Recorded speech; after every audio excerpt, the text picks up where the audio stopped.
Magandang kabalayan sa inyong lahat at nandito na naman tayo sa ating klase or ating class, ang Kamalayan Learning Alternative Success System. At kayo ay nandito sa ating eskwelahan na tinatawag nating Kamalayan Online Kamalayan Lifelong Learning Center. Yan. So ako po ang inyong guru o ang inyong teacher dito sa ating eskwelahan. Ako po si Tato Malay at ako po ay sana inyong samahan hanggang alas 6. Kasi ito ay ginagawa namin dito Philippine time, 5 o'clock in the afternoon up to 6 o'clock. Hopefully, hanggang 6 lang. Kasi sometimes, a lot of times we go overtime. Kasi dahil sa ganda ng topic, no? Pero ngayon ay hanggang alas 6 lang talaga, 1 hour. So hello sa lahat ng mga nanonood at nakikinig at kasali sa ating klase ngayong araw ng linggo dito sa Pilipinas.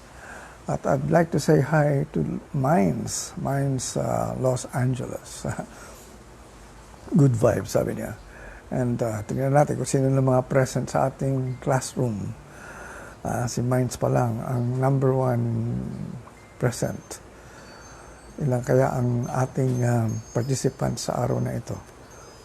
So, dyan lang kayo at tayo ay magkakaroon ng isang magandang topic ngayon dahil importante na maintindihan ninyo itong ating pag-uusapan na ito. Dahil we're on the last leg of our 20 qualities that we need to develop in us to survive these pandemic times, no?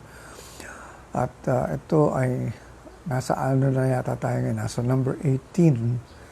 So marami na tayo na-discuss. So if you want to look back or if you want to learn more about what we had discussed in the past, you can check out my other videos na nandiyan sa aking YouTube channel, Kamalayan, Tato Malay Kamalayan YouTube channel. Sana ay pumunta kayo dyan at mag-subscribe, no? Sana ay mapadami ang aking subscribers dahil kung nasa YouTube ako magbo-broadcast, magtatanghal itong ating ginagawa rito ay mas maraming makakapanood, hindi lang sa Facebook. Kasi ngayon, ang nakakapanood lang sa akin ngayon ay mga Facebook friends ko, no?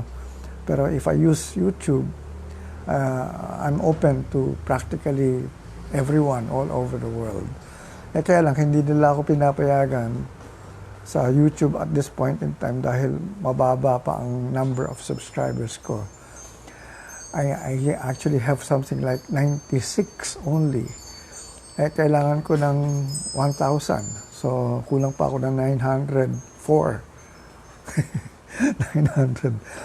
904 para maging 1,000. So, sana ay tulungan ninyo ako at mag-subscribe kayo dyan sa aking YouTube channel. It's called Tato Malay Kamalayan YouTube channel or Kamalayan channel. Alright, so I'd like to say hello to Mini Aguilar and to Marlo Asistente. Okay, so tuloy-tuloy tayo ngayon. Hayaan lang ninyo ako sandali. I-share lang ang aking itong ginagawang klase sa ibang pages ko sa Facebook. Wala pa. Bakit wala pa siya rito sa aking wall? Dapat nandito na siya. Nagla-live na ako. So, dapat, bakit wala? Ano ba ito? Naka-ano na naman ako. So, yun. Alright. I'm here. So, I can now share. Meron dalawa na akong nag-like dito. Kaya lang hindi ko sila mababasa. Yan ang problema ko eh. At this point, hindi ako makabasa ng aking mga nagla-like dito. Dahil, ewan ko, pag nagla-live ako, ayaw lumabas yung mga names. No? Pero pag katapos ng programa, doon ko sila nababasa. Sayang, hindi ko sila nababanggit on air. Anyway, so, just give me some 1 minute, 2 minutes rather. Ayaw pa pumasok. Anyway, so ba yan? Oh, bakit ganun siya? Alright. So, okay, in a group. Oh, bakit siya ayaw ngayon?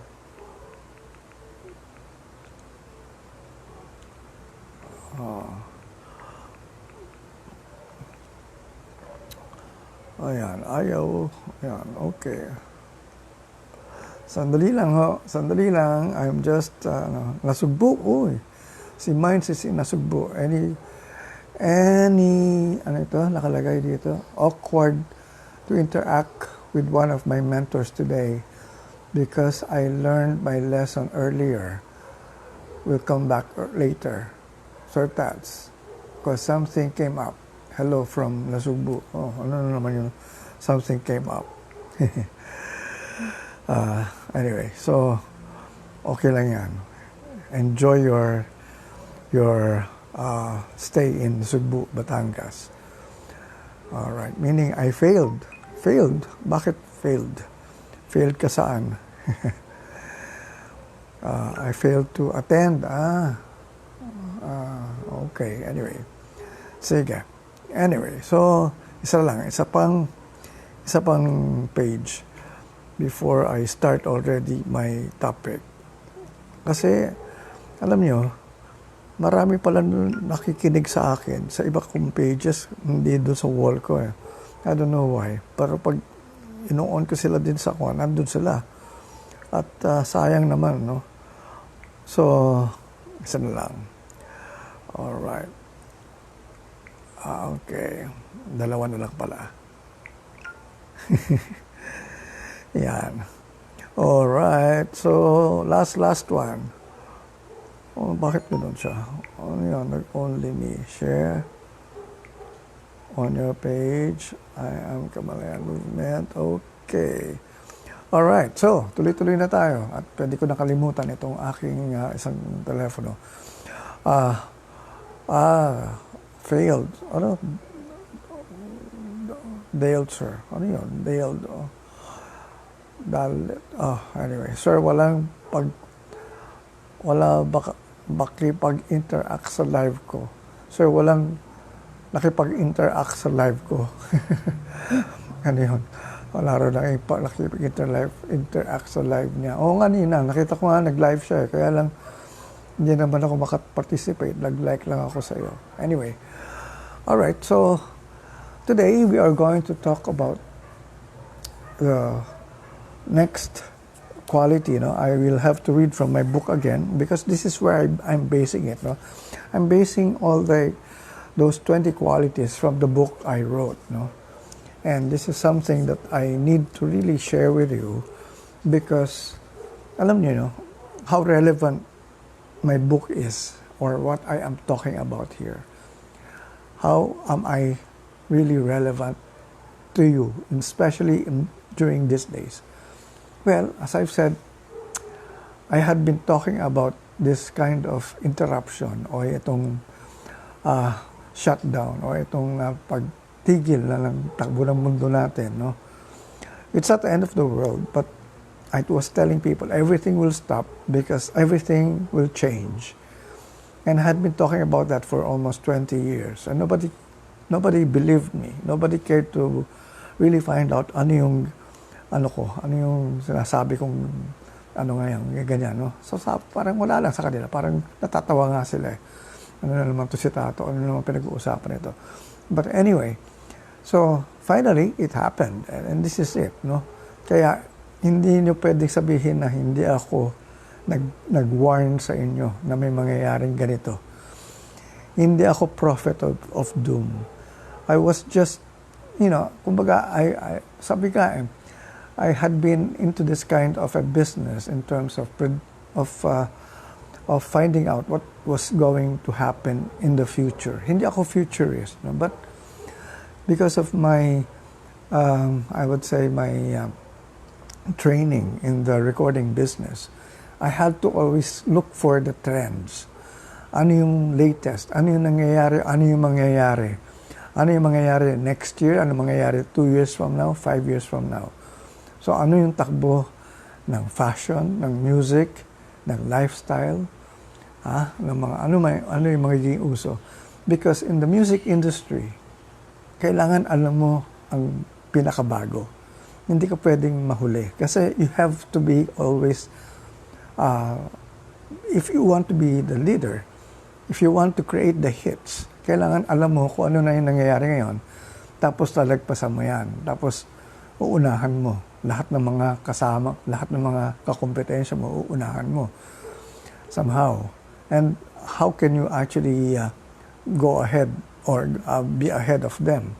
By knowing exactly when to actually launch a certain kind of music or a certain kind of sound. Kasi hindi mo pag-aaralan yan eh. Kasi meron nangyayari at that particular time. So, kailangan malaman mo hanggang kailan tatagal yung kunyari may hit ngayon, hindi ka pwede sumabay dyan. Hindi mo pwede banggain yan. Walang papansin sa'yo. Hintay mong mag-die down yan or yung time na kung saan ay pababa na siya para doon ka na pumasok. Para at least pagbaba niya, pagbagsak nung hit na yon, ikaw na yung pwedeng pansinin. Ganun ang takbo niya. So, ganun din kami dito. Ganun ang takbo ng utak ko palagi ngayon. So, dito nga, nakita ko na may mangyayari na because we're in a cycle. We live according to cycles. Yan ang hindi alam ng karamihan eh. And somehow, this 2,000-year cycle, eto na yung panahon na yan. And actually, hindi pa ngayon nga dapat yung year na yun, pero napaaga nga eh. Pero I don't know why, bakit napaaga. But definitely, it was bound to happen. And somehow, eto na nga yun, nakita ko kung ano na yung nangyayari ngayon. And this is what I was telling people about. And so, how can we now prepare ourselves to this ongoing situation na kung saan meron tayong transformation na nangyayari. Transition, transformation, yan ang keywords natin ngayon. We are now seeing a lot of changes, a lot of overhauling. Paano ka sasabay ngayon dyan? Kasi may iwan ka ng panahon or pupulutin ka sa kangkungan kung hindi mo alam kung ano nangyayari. At nalilito ka, tatakot ka. Bakit? Ano na nangyayari sa ganitong panahon? So dito, we equip you with the kind of qualities that you need to be able to imbibe or to develop in you para lang makasabay ka sa panahon, sa nangyayari. And we had discussed practically almost 17 of them. We're going on the last, we're actually discussing 3 more. 20 kasi yan sinulat ko dito sa aking libro. And so, dito nga, sa aking number 18, I will read first because this is where I'm basing my talk, no? Learning how to live in the now. A Kamalayan learner lives in the now. If you are not living in the now, hindi ko alam kung nasaan ka. Kasi there's no future, there's no present. Okay, anyway, I will read first what I had written in my book. The past is gone and the future has yet to arrive.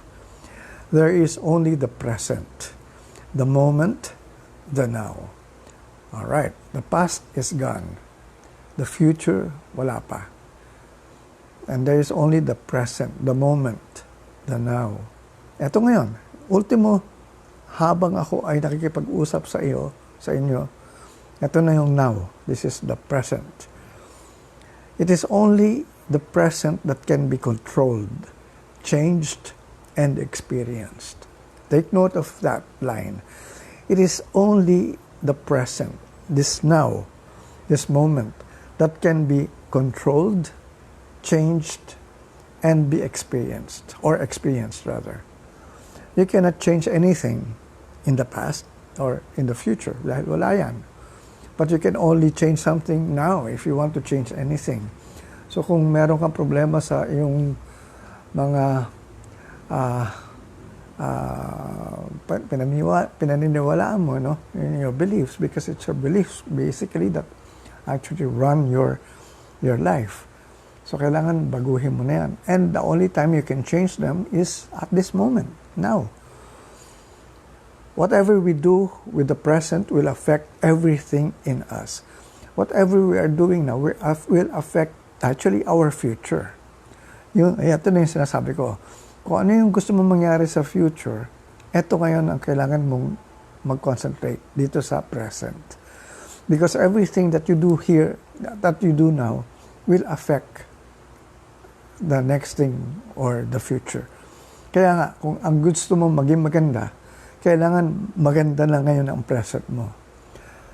Kung gusto mong maging talagang magulo pa rin ang gusto mo, manatili ka sa kaguluhan mo ngayon. And that will just, continue. Yun lang naman yan Because there's no future except now. And that now will just continue and continue. Okay, I will discuss that further later on. I will just continue reading my book. This is the only moment where we can see what is going on. This is the only moment where we can see what is going on. Ngayon lang natin pwedeng makita kung ano talaga yung nangyayari sa buhay natin. And feel the sensation and taste life. I'll repeat. This is the only moment where we can see what is going on, feel the sensation, and taste life. It is only now that you can really feel something.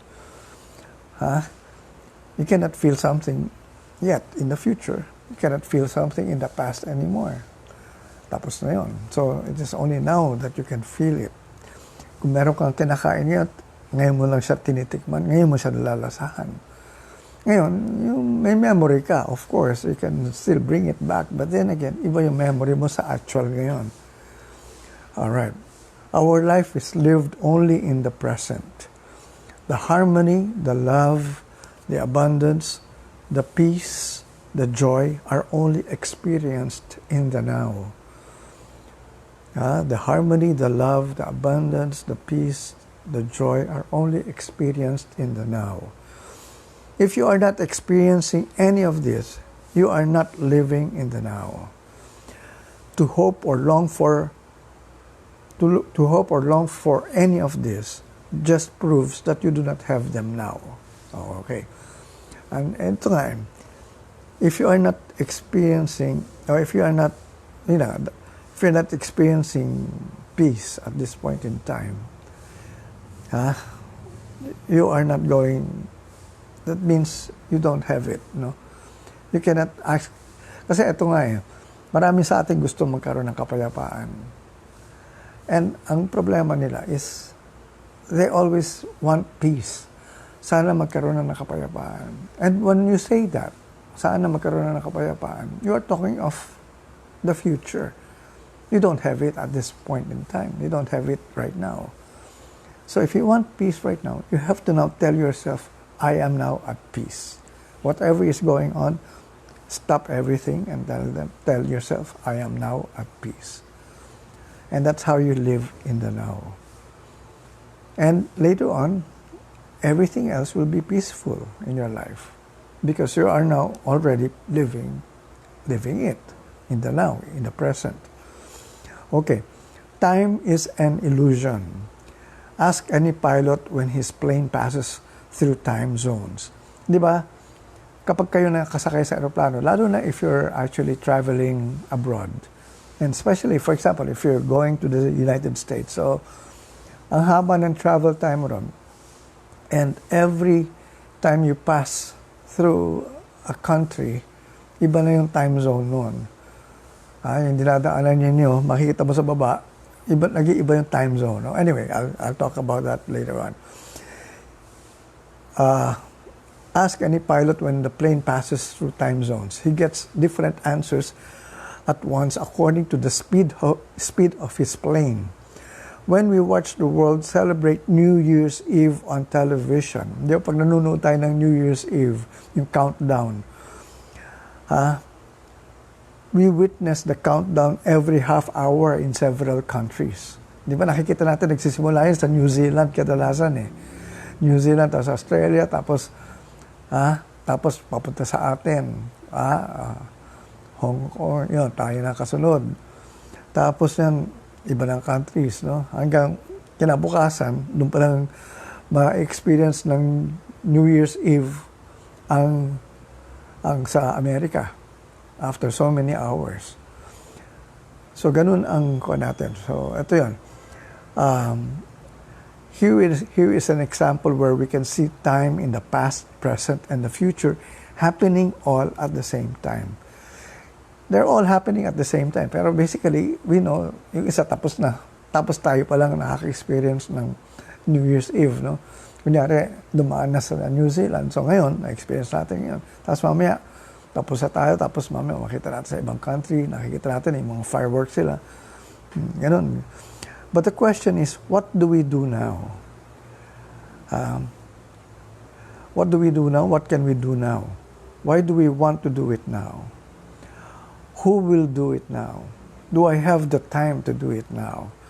Unless we give these queries serious thought, nothing will happen. Our answers will determine the course of our destiny. I will repeat what I have read. This is a very important thing for you to actually listen. The question is, what do we do now? This is the only time we have now. So what do we do now? Ikaw, nasa sa'yo yun. Ano yung ba gusto mong gawin? Ano yung gusto mong baguhin? That's the only time you have. This is now. What can we do now? Depende sa'yo kung ano yung gusto mong gawin. Why do we want to do it now? Again, it all depends on you. Why do you want to do it? Because all of us have different reasons in doing something. Who will do it now? Ikaw, you. There's no other person who will do it for you. Do I have the time to do it now? Yes, the only time you have is now. Unless we give this query serious thought, nothing will happen. Our answers will determine the course of our destiny. This is something that you really have to take a look into. You want a good, beautiful, nice future. There's only one thing that you can do about your future. Do it now, and the rest will just happen. You cannot wait for something to happen. You have to do it now. Every time, the only time is now. There's no time except now. Yeah. There is power in the now. This is something important also. There is power in the now, because this is the only time you can control. Yung power mo to control everything, it's here during the now. The only power we have is in the now. If we are not living our life to the fullest now, we are not experiencing the blessing as promised that the kingdom of God is at hand now, within each of us. So, ibig sabihin, kung hindi mo pa na-experience ang biyaya ng Diyos sa buhay natin, that means you are not living it. You're not living your life to the fullest. Marami kang kakulangan. Alright. Ang ganda sinabi ni Marlo, asistente, nothing stays the same forever. There are always changes. Exactly. Mamaya, pag-uusapan ko yan. Okay. Now, I have read that, but the thing here now, I want to share with you something very, very new. Napaka-importante nito, because this is something that I had also learned recently. I had been talking about this, pero I encountered different insights on this particular subject. No? Okay. Siguro ang tanong niya, saan ba kinukuha ni Tato Malay lahat ng mga tinuturo niya? Alam niyo, I had been researching a lot of books. I have been reading a lot of, things about what life is all about, what is really happening. And somehow, I've been concentrating now at this particular period, within the last 3 months. Ano nang nangyayari? Ito, last 3 months na ito. Tapos na kasi yung nakaraan eh. And somehow, ito nga ay binalikan ko eh. Last December, usually, during December, before the start of the next year, the new year, I actually do some research work as to what will be the new year be like. will be the new year be like? And somehow, I get answers from mga fortune tellers, astrologers. Kung minsan, sila yung nanguhula Sila yung nagsasabi na, oh, in the year of the rat. Ay, year of the rat ngayon di ba? The year of the rat, ito mangyayari. So I practically look for all the kinds of scenarios that will happen in 2020. All of them said, ang maganda yung sinabi nila. Nobody predicted. Among all those astrologers, yung mga I would say mga nagsasabi ito sa mga Chinese horoscope, pati na yun, walang nag-predict na may ganitong pangyayari na mangyayari pala. Yung etong nangyari last February, which is the pandemic. So sabi ko, ano yun? Bakit ganun? Walang nakahula. Akala ko manghuhula sila Bakit walang nakaalam? Alright. Ayan. Sabi nga ni Minds, sandali, anong sinabi ni Minds? Manatili ka sa kaguluhan mo. Kung anong gusto mo na mangyari sa future mo. Ayan. Mag-concentrate ka ngayon. Kung gusto mo maging maganda ang future mo, dapat maganda ang present mo. The harmony, ano siya? Haba pala to. Wait, minds. The harmony, peace, joy, and abundance can be experienced now. If you have this now, if you want peace right now, whatever is giving you, eksakto, sinabi ni, she has my book kasi, kaya alam niya yan. So, nasulat niya. Can live in the now by saying, I'm living now with peace and I have it. The question is, what do we do now? Sige, kita mo, alam ni, nasulat ni Minds lahat ng sinabi ko. There's only one thing, the only power is now. Kung hindi mararanasan na nasa iyo ang gusto ng Diyos sa iyo, ibig sabihin hindi ka masaya. All right. Yeah. I mean, God had given us already the kingdom of heaven here on earth. We're supposed to be living heaven on earth. Di ba? Yan ang sinabi ni Jesus The kingdom of God is at hand. The kingdom of heaven is here. At tinanong nga where is it?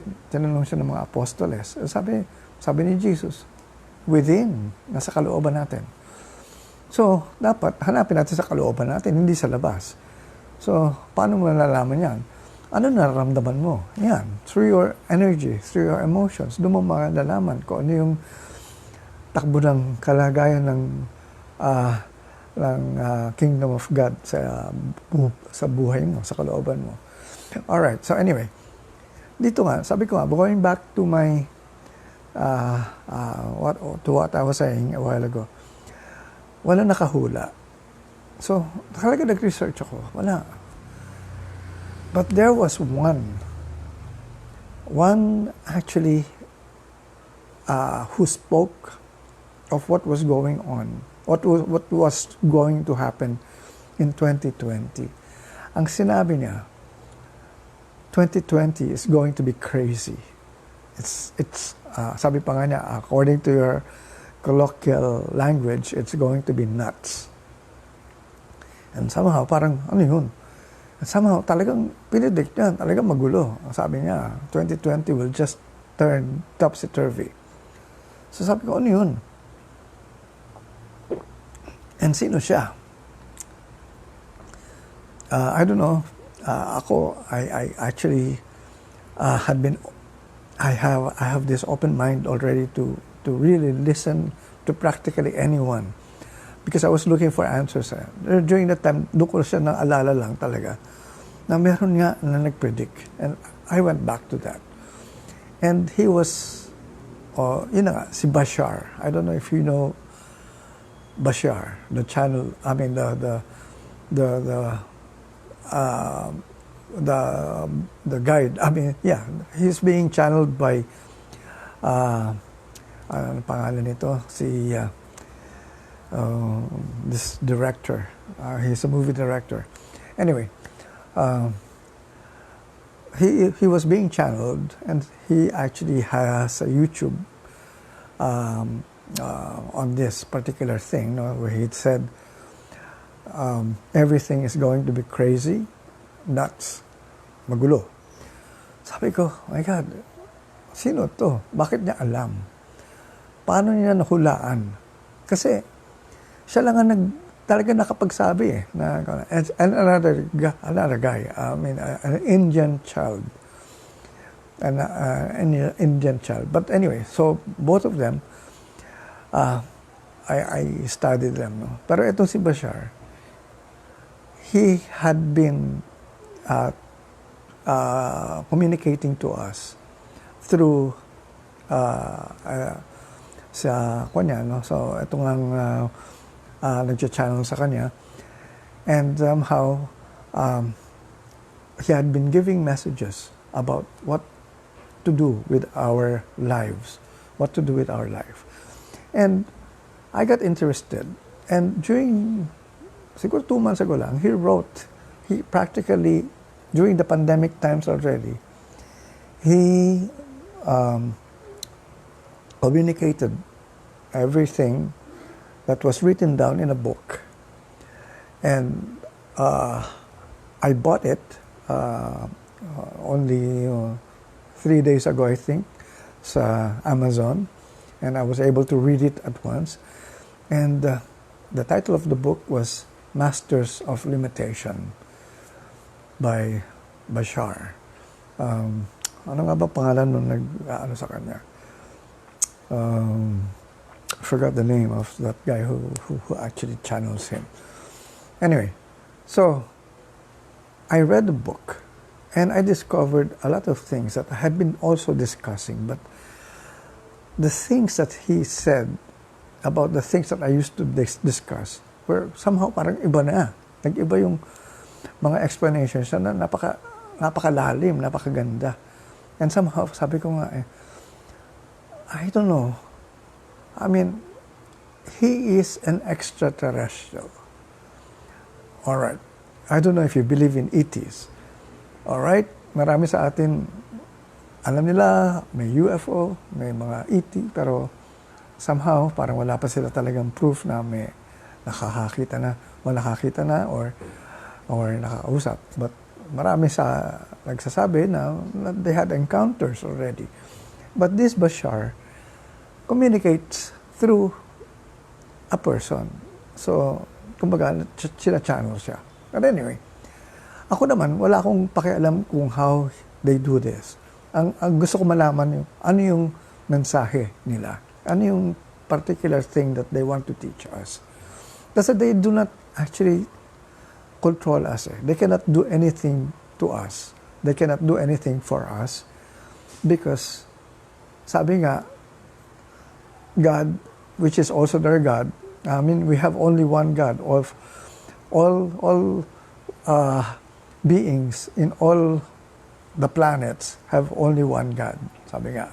Kasi isa nga lang ang pinaka-universal God. So basically, the God that they actually look up to is the same God that we also have. So ang tanong dyan is, how do they actually now look at us? Sabi nga, since alam nila that God gave us free will, so they cannot do anything for us. They can guide us, but they cannot do it for us. So yan ang bagay na importante maintindihan ng natin lahat. No? So huwag tayo matakot sa kanila because they will not do anything to us. They're even afraid of us because violente tayong amin tayong tao, violente. Sila peaceful, sila sa mga kanilang planeta. Tayo ay nasa primitive stage pa raw . Kaya natatakot sila sa atin dahil baka mamaya pag naglanding sila rito, biglang mga missiles natin at i-attack sila. So they don't want to do that.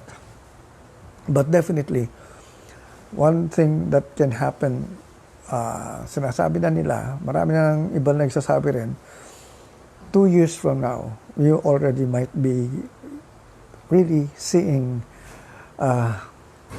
extraterrestrials or meeting them, talking to them 2 years from now. Because all these changes now are happening.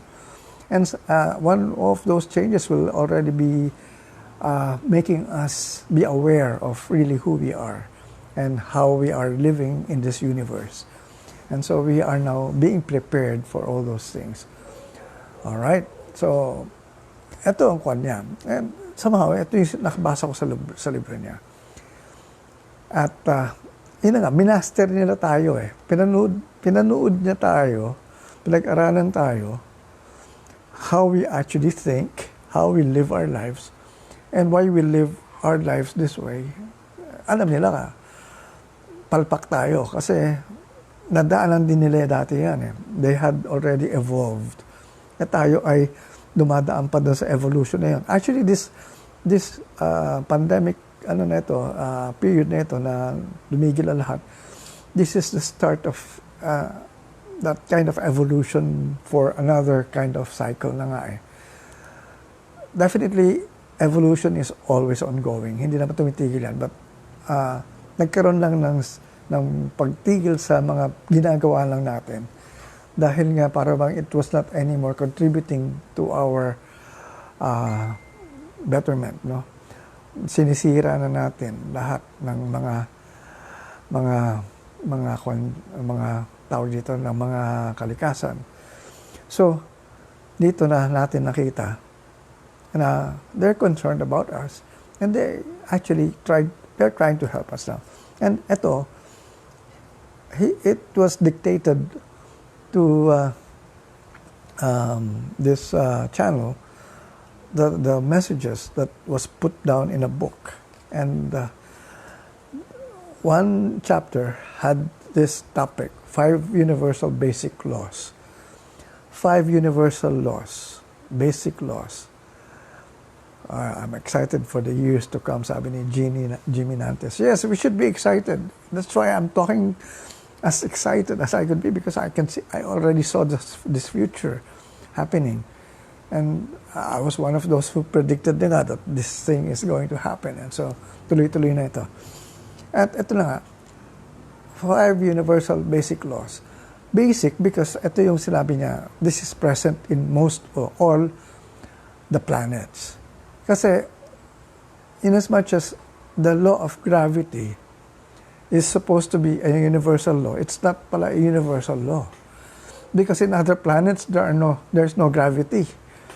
So, dito lang pala sa atin may gravity. So, you cannot consider the law of gravity as a universal law. Kasi in other parts of the universe, walang gravity. Or kung meron man, pero like in the moon, wala namang gravity sa moon. So yun na nga, that it doesn't apply. So there is no universal law of gravity. Sa atin lang meron ng gravity. So we cannot consider the law of gravity as a universal law. But dito, he dictated 5 universal basic laws that is present in all of us, even to them. And sabi nga niya rito, number 1 is, you exist. That's a law. You exist. What does that mean? You will not exist. You always will exist.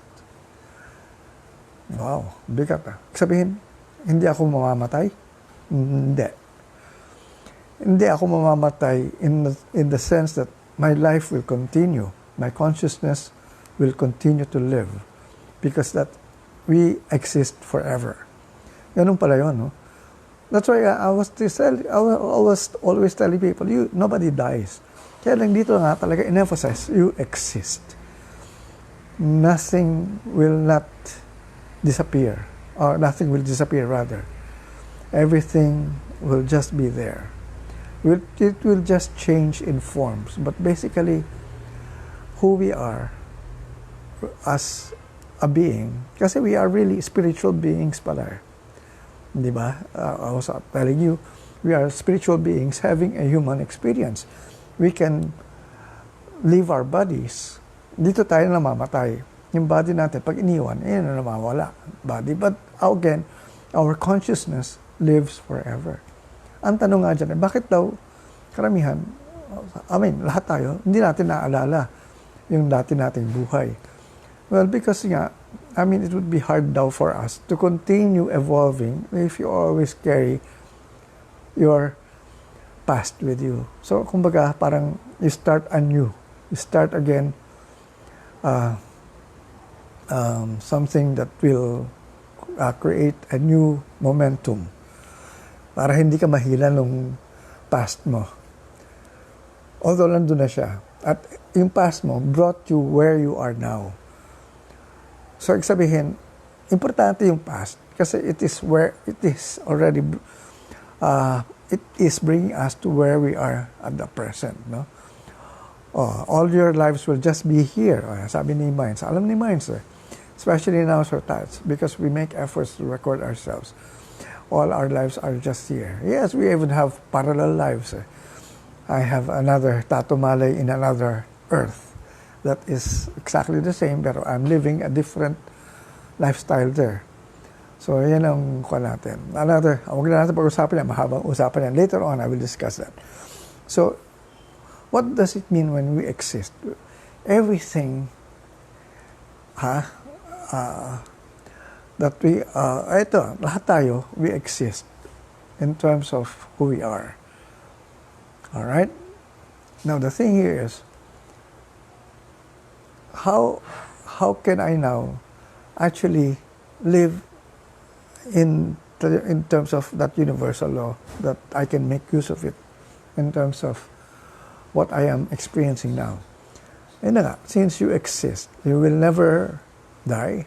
You will always continue living, and wag ka matakot as to what is going on, because ito yung nangyayari sa atin, because since we are able now to really see this thing that we cannot anymore die, this is something that will make us more confident as to how to live beautifully in the future, in terms of being confident as well. Maganda ang mundo natin. Huwag tayo matakot. Alright, so since you exist, alright, ang mangyayari sa atin kasi, pagkatao natin, who am I? We have to know why we are here. We have to know what we came here for, what we want to experience, what we want to do in this world. Hindi ba kaya nga sabi ko, what will you do now with your now? This is the only time you have at this point in time. Since you are now existing at present, this is the only power where you are aware of who you are. You are existing. How do you know that you exist? You look at a mirror, makikita mo, nandun ka. Di ba? Makikita mo yung reflection mo, you exist. So, basically, you are there, practically having a body. So, what do you know? What do you do now with your body? Since you have a body, you can practically enjoy life here on earth. Yun ang importante, why we have a body. You have to understand why you have a body. Because practically to experience everything on earth. Like how? We have our 5 senses. Sense of touch, sense of smell, sense of taste, sense of hearing, sense of seeing, visuals. And ang tanong dyan is, how much have we actually used these senses to the maximum? Like, for example, yung panlasa natin, how many tastes can we identify? Ang alam lang natin, alam ko, konti lang eh. Maasim, maalat, matamis, mapait, yan lang, basic. Pero yung mga in-between, yung pag pinaghalo-halo mo, hindi ko na na-identify. Sinasabi ko, yung sarap, parang ganito, pero hindi ko ma-identify. Pero yung mga marunong kumilatis nito, lalo na yung mga chef, yung mga chef, kaya sila chef, they can actually create the kind of taste that they want from a certain food, na kung saan ay pag pinaghalo-halo nila yung mga sangkop, may particular taste na lalabas doon. And that's how you experience life to the fullest. Like for example, dito na lang sa Pilipinas, ilang klaseng pagkain na pinagmamalaki ng bawat probinsya ang nakain mo na. Hindi ba, sabi nga nila sa Pampanga, si Mike, taga Pampanga ito Sabi nga nila sa Pampanga daw, it's the best people who can really create the best food daw. The best food daw would come from Pampanga. Dahil masarap silang magluto, masarap silang maggawa ng mga ulam, pagkain. So, ang tanong dyan is, natikman mo na ba lahat ng mga pagkain? Like for example, if you go to a buffet, ilan ang mga kinakain mo doon? Ako, pag nagpupunta ako ng buffet, dati wala na ngayon Natigil. Sayang, yun pa naman ang gusto ko. When I go to restaurants sa may buffet, I don't eat only a few. I eat practically everything that I would see there. Kasi gusto ko matikman Hindi yung pagdating mo doon isa lang ang pupuntahan mo isang ulam lang ang kukunin mo, tapos maraming ganon. Punta ka pa ng buffet. Sayang naman. Mahal, sayang binayaran mo. Gusto mo lang pala isang putahe. Anyway, so ako, ginagawa ko, I taste practically, I just get a few of it and then find out if I like the taste, I will get more later on. So, in-experience ko, that's how I live my life. I want to experience according to the taste that I can actually enjoy it. How can I enjoy my life? Through taste, through food. Yan ang isang pamamaraan kung paano ka mag-enjoy ng buhay dito. Susunod, ito, bihira ito, pero dito, yung mga magaling mag-amoy. Maraming klaseng amoy. Kaya ako, pag dumadaan ako sa Rustans at hinihila ako ng mga sales girl na nagpo-promote ng mga perfume na binibenta nila, meron silang mga pinamimigay ng mga scents na mga nasa piece of paper. Ako, kinukuha ko lahat yan. Kasi nga, gusto ko malaman kung ano yung amoy na yun. And so, ganyan. And another one is, paano mo na-enjoy ang sense of hearing mo. Ang mga magagaling kumilatis ng tunog. Yan yung mga pwedeng magpatakbo ng isang recording studio. Dahil sensitive sila sa mga sounds. Yung mga producer sa recording, yan. Ako, hindi ako pwedeng producer talaga Mababaw ang ang pandinig ko Sabi nga nila, ang mga Pilipino, hindi marunong mag-create ng quality of sound sa recording na katumbas na nilalabas from Germany and from from other parts of Europe, Tapos eto nga, one time, napagalitan ako ng boss ko Nasa Sony Music ako Ito Sony Music ako. Sony Music is all under one umbrella. Mother company nila, Sony. Sila rin ang gumagawa ng hardware ng Sony radio, Sony yung mga mga players, yung mga music players sila. So, alam mo, pag sabi mo Sony, mga Walkman, ganyan, alam mo, quality, maganda. Nung nagkatanda ko ng isang international conference ng Sony, tama, Sony Music, na-meet ko yung mga boss ko from the US, Sabi nila sa akin, okay, I don't know why your quality of sound is this whenever you send us your recording. And I asked him, what do you mean? I don't know, you know, it's so noisy. I mean, and somehow there's no depth.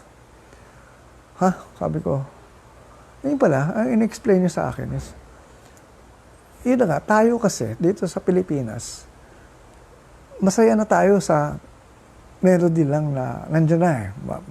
Natin, hindi na natin nahanapan pa ng talagang tunog na perfecto. Basta sa atin pwede na yan eh. Bakit pwede na yan sa atin? Dahil sanay tayo sa ingay eh. Ang babaw kaligayahan natin eh. Bakit? Maingay kasi kapaligiran natin dito sa Maynila, sa probinsya. Dito sa Pilipinas, maingay ang natin dito eh. What do you mean by maingay? Sanay tayo sa, nadidinig natin mga tilaok ng manok, busina ng jeep, sanay tayo sa ganyan. So, hindi tayo sensitive sa silence. Unlike, sabi nga nung naging boss ko sa Sony Music, Peter Asher. Si Peter Asher was the other half of Peter and Gordon, yung kumanta ng A World Without Love. Yan ang naging boss ko. Siya yung producer dati ni James Taylor. So, kaya talagang nilalait niya ako dahil talagang ang quality nga naman daw talagang asama. So, basically, sabi niya,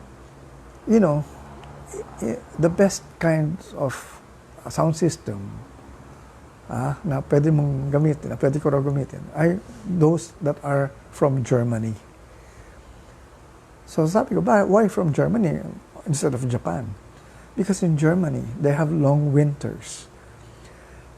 Yun pala, kapag mahaba ang mga winter ng isang country, napakatahimik.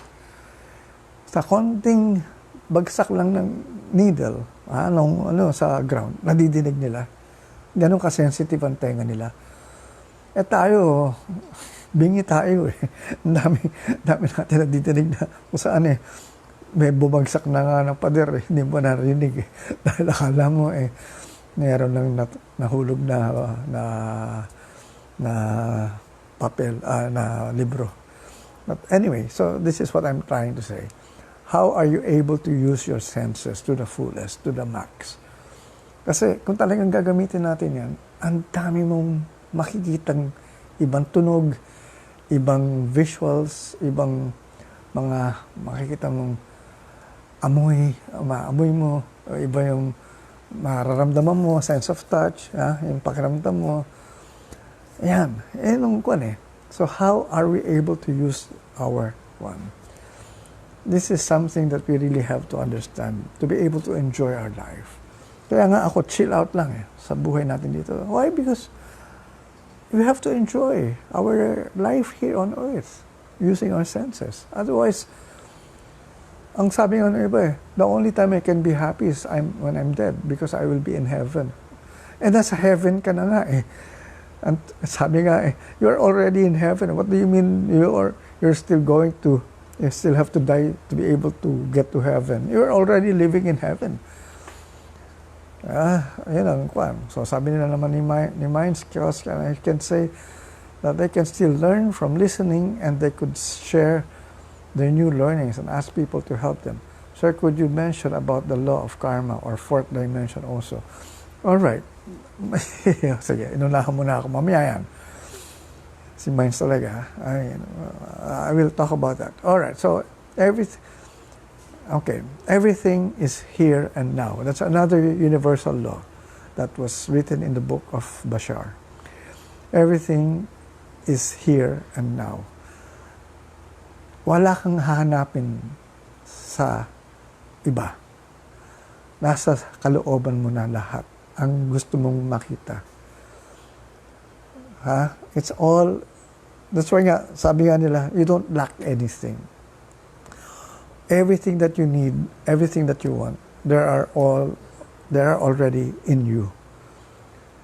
Now, how do you now experience them? Now, you have to now be able to create them outside.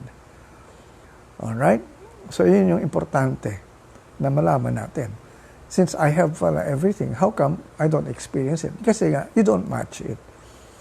You don't match that frequency of what you want or what you are looking at Dahil nga, ang level of frequency o ng vibration mo, kung sa kamalayan yan, nandun ka sa pinakamababa.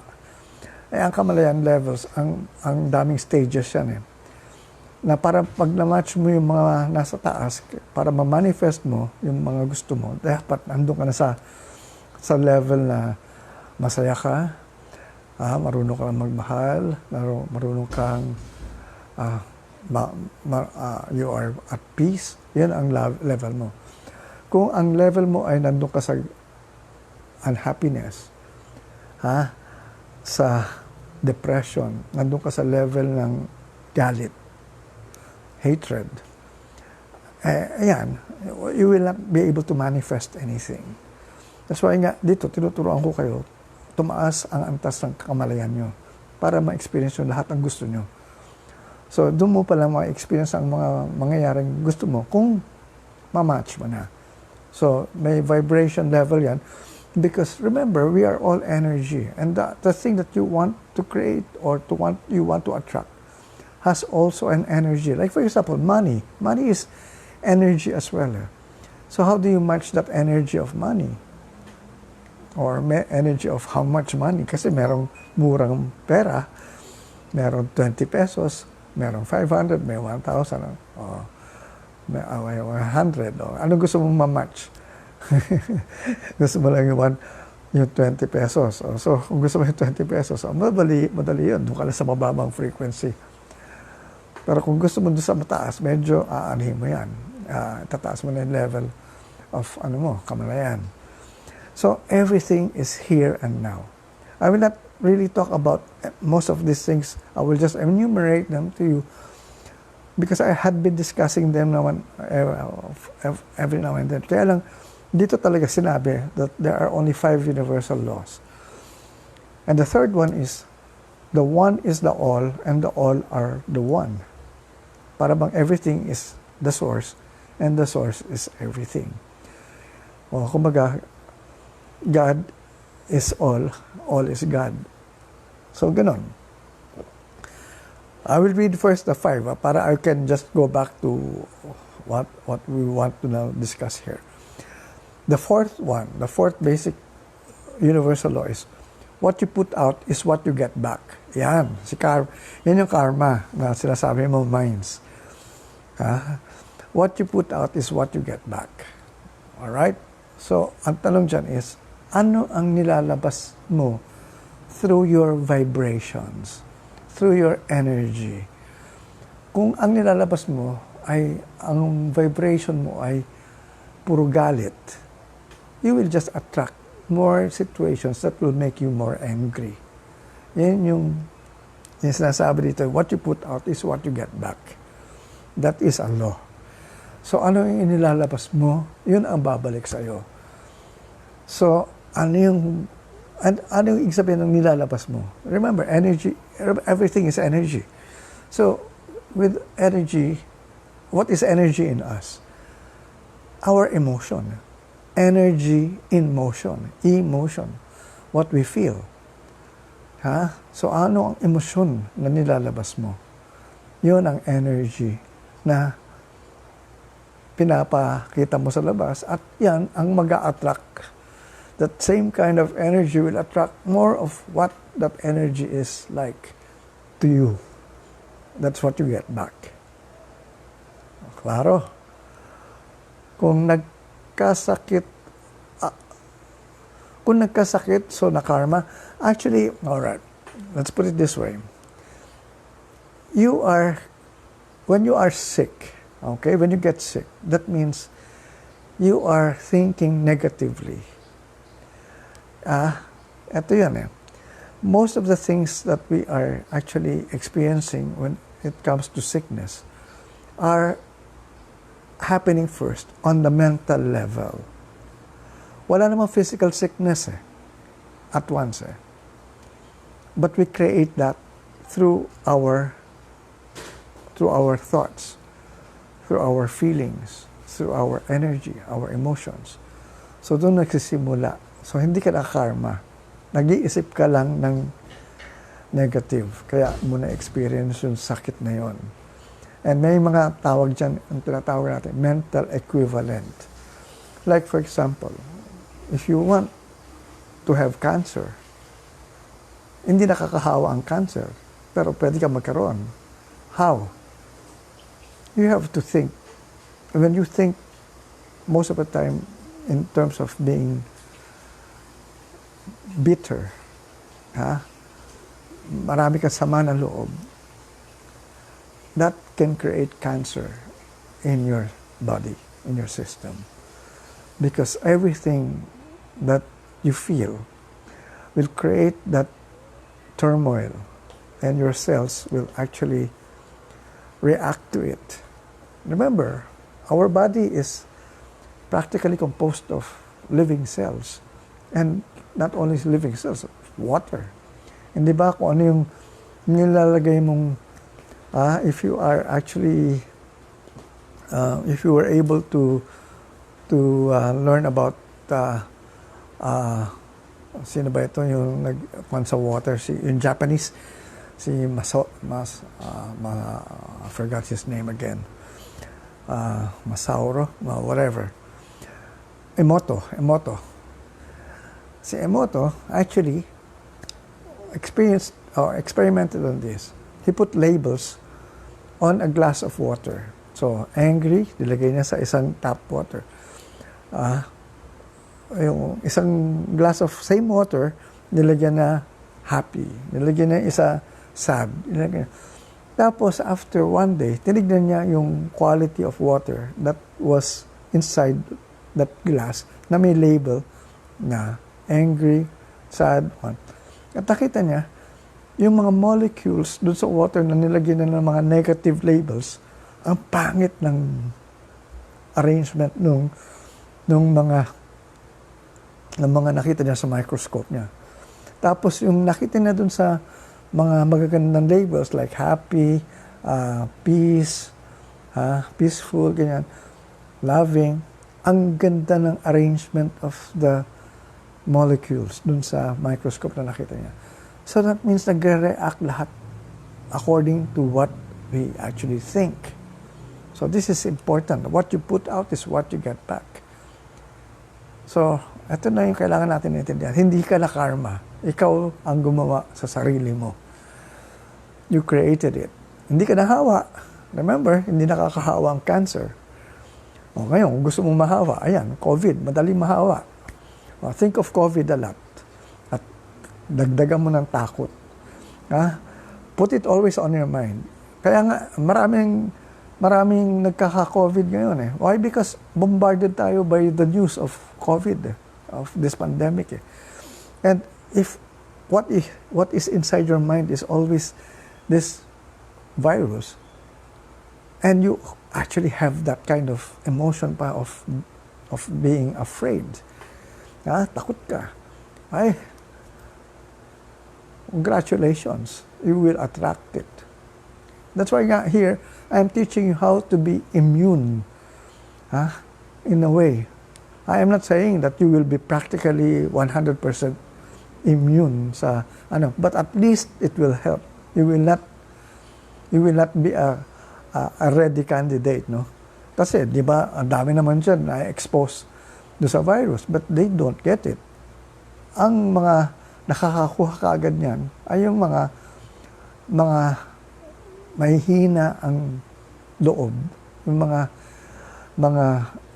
maraming insecurities in life. These are the ones who really get sick often.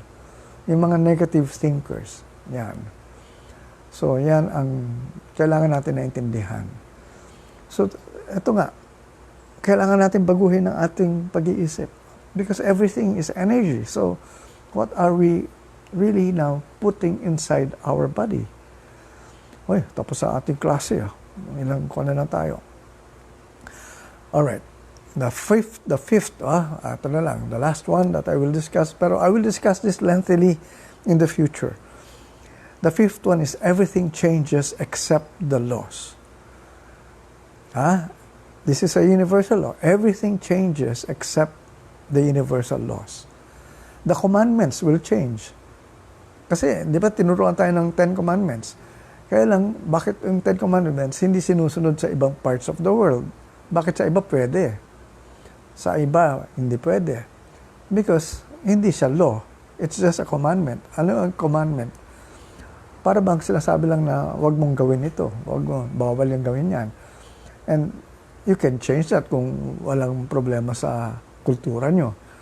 And so, di ba? Sabi niya, wag kang, anong tawag dito? Yun nga, yung naging kwan sa thou shall not covet thy neighbor's wife. Eh yung iba, bakit ang dami nilang chicks na kwan?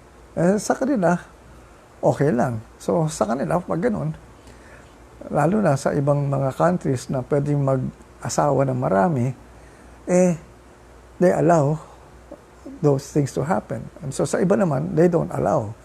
They don't allow divorce sa ibang countries. Sa iba, they allow. So, nagbabago. Pero ang universal laws, itong 5 basic universal laws na sinabi ko, are the basic laws that do not change. Sabi nga, everything changes except the laws.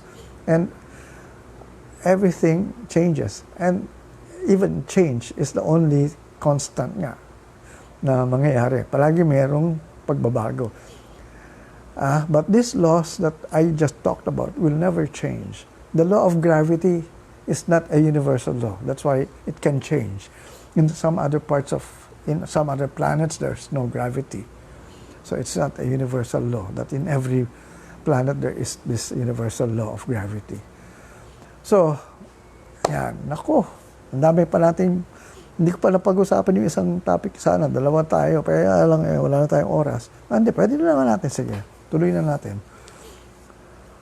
Para sunod, isa na lang. Quality number 19. A Kamalayan learner is courageous. Letting go of the past is hard to do. Many beliefs have been embedded for so many years, and changing them would seem to be impossible. Many fears appear, and it takes a lot of courage to face them. Unless we become brave enough to confront our beliefs, nothing will change. So, yan. We have to be courageous in this particular pandemic time. We cannot be afraid. We cannot be insecure. Fear of being criticized, judged, condemned are so strong that only with a courageous heart can one conquer them. To understand is not to fear. If you're able to understand, wala kang. Tuloy ko na raw, sabi ni Mines.